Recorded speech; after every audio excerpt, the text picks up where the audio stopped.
శ్రీవల్లభుడైన శౌరి యదువల్లభు భక్తిని పూజ సేయుమా.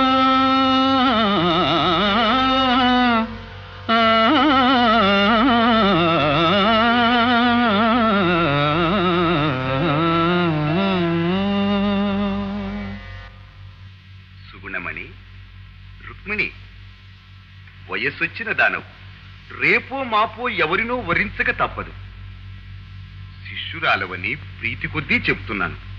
ఆత్మనిర్దేశ ప్రకారం ఆచరించు. అబలనని అధైర్యపడకు. వలచి వరించటం కన్యాధర్మం. ఇదిగో